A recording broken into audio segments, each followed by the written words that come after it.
বাঁকুড়া মা মনসা দেবীর মন্দিরে পুজো পাঠিয়ে ভক্তরা বিপদে পড়ে যাচ্ছে। হয়তো আপনিও ফেসবুকে বাঁকুড়ার মা মনসা দেবীর ভিডিও দেখেছেন, অবশ্যই দেখবেন, কারণ মা মনসা দেবীর অনেক ভক্ত। গোটা পশ্চিমবাংলা নয়, গোটা ভারতবর্ষে পুরো মা মনসা দেবীর ভক্তের কোনো শেষ নেই।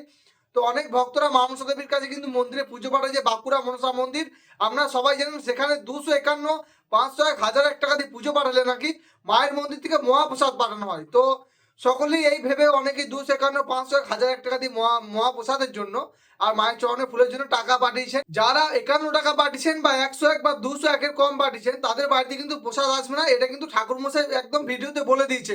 বাড়িতে বসে প্রসাদ নিতে গেলে 251, 500, 1001 টাকা দিয়ে পুজো পাঠাতে হবে, তার সত্ত্বেও প্রসাদ আসছে না। এটা কিন্তু অনেকের সঙ্গেই হচ্ছে। যারা 251, 500, 1001 টাকা মা মনসা দেবীর মন্দিরে পুজো পাঠিয়েছেন, তারপরেও কিন্তু প্রসাদ আসেনি। অনেকেই কি করছেন, হোয়াটসঅ্যাপে কিন্তু এসএমএস করছেন। তো সকলেই একটা কথাই বলছেন যে হোয়াটসঅ্যাপে এসএমএস করছি, পুজো পাঠানোর পরে আর কোনো রিপ্লাই আসছে না। তাহলে মা মনসা দেবীর মন্দিরে পুজো কি আদৌ হচ্ছে কি হচ্ছে না? আপনাদের এটা অনেকেরই প্রশ্ন। মা মনসা দেবীর মন্দিরে পুজো হচ্ছে না, মা মনসা দেবীর মন্দিরে পুজো পাঠানোর পর সেই টাকাগুলো ঠাকুর মশাই মেরে দিচ্ছে, ঠাকুর মশাই সেই টাকাগুলো মেরে খেয়ে নিচ্ছে। আপনাদের অনেকেরই প্রশ্ন।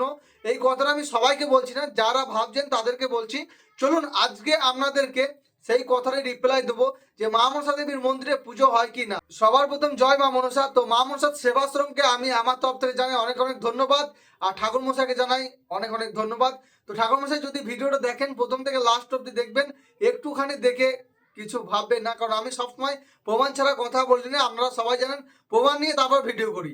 তাহলে মা মনসা দেবীর মন্দিরে আপনিও পুজো পাঠাতে পারবেন 9064846299 এই নাম্বারে। তো এরকম ভাবে ভিডিও দেখার পরে টাকাটা বাড়িয়ে দিলেন, টাকা পাঠানোর পরে আর কোনো বাড়িতে প্রসাদ দিল না।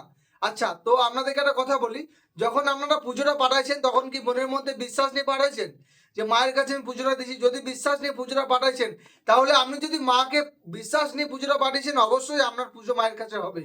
আর দ্বিতীয় কথা, কালকে আমার ভিডিওতে অনেকেই কমেন্ট করে, তো সেই কমেন্টের রিপ্লাই দিয়ে আমি উঠতে পারি না। এত তো একটা কমেন্ট আমি কালকে দেখলাম, তো কমেন্টটা দেখে মনে হলো যে না, ভিডিও না করলে হয় না।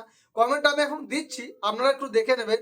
বলছে হোয়াটসঅ্যাপে এসএমএস করছি, কোনো রিপ্লাই দিচ্ছে না। ঠিক আছে, আমি একটা ভিডিও করেছিলাম ভগবানকে নিয়ে, আমাদের জয় মা মনসা দেবীকে নিয়ে। তো সেখানে এই ভক্ত হয়তো মা মনসা দেবীর কাছে পুজো পাঠিয়েছিল প্রসাদের জন্য, তো প্রসাদ আসেনি। তো সকলকে একটা কথাই বলবো, আপনাদের কাছে ছোট্ট একটা অনুরোধ চেয়ে নেবো। আপনারা যারা মা মনসা দেবীর কাছে পুজো পাঠাইছেন, একটু টাইম নেবেন, 1 থেকে 2 মাস টাইম নেবেন। কারণ প্রত্যেকদিন লাখো লাখো ভক্তরা মায়ের কাছে পুজোর জন্য মানে টাকা পাঠায়, পুজো পাঠায়। তো সব ভক্তকে একদিনে তো সবার বাড়িতে প্রসাদ পাঠানো তো সম্ভব হয়ে ওঠে না। যারা আগে পুজো পাঠিয়েছে 2 মাস আগে বা 1 মাস আগে, তাদেরগুলো আগে যাচ্ছে, আপনি এখন পাঠাচ্ছেন, আপনারগুলো কিন্তু সব পেন্ডিং আছে। সবারই যাবে, কেউ চিন্তা করবেন না। শুধু ঘরে বসে ওম মা মনসাই দেববাই নাম, এটা হচ্ছে মা মনসা দেবীর নাম জপ। এই নাম জপটা করুন, মাকে স্মরণ করুন, দেখুন মা আপনাদের সকল মনস্কামনা পূর্ণ করবে। আর চিন্তা একদম করবেন না, চিন্তা ছেড়ে দিন। পুজো যখন পাঠিয়েছেন, প্রসাদ স্বয়ং মা মনসা দেবী আপনার কাছে পাঠাবে। তো সকলে একটু টাইম নিয়ে নেবেন, কেউ খারাপ মন্তব্য করবেন না, কারণ মা মনসা দেবী সেবাশ্রমে কোনো খারাপ কাজ হয় না। আপনারা সবাই জানেন কত অসহায় মানুষের পাশে দাঁড়ায় এই মা মনসা সেবাশ্রম। মা মনসা সেবাশ্রমকে আমি আবার একবার স্যালুট জানাই এত অসহায় মানুষের পাশে দাঁড়ানোর জন্য। সকলে ভালো থাকবেন, সুস্থ থাকবেন। আপনারা বুঝতে পারলেন যে মা মনসা দেবীর মন্দিরে পুজো পাঠালে প্রসাদ অবশ্যই আসবে, একটু টাইম লাগবে। সবাই একটু টাইম নেবেন, বারবার এসএমএস করবেন না। এসএমএস এর রিপ্লাই কেন দেওয়া হয় না? ঠাকুর মশাই সবসময় ব্যস্ত থাকে অসহায় মানুষের পাশে দাঁড়ানোর জন্য। শনিবার আর মঙ্গলবার মন্দিরে থাকে, বাকি দিনগুলো নিজে না খেয়ে না দিয়ে অসহায় মানুষের পাশে দাঁড়ানোর চেষ্টা করে। তো হোয়াটসঅ্যাপে এসএমএস করবেন না, হোয়াটসঅ্যাপে রিপ্লাই দেওয়া হয় না, আপনারা একদম চিন্তা করবেন না।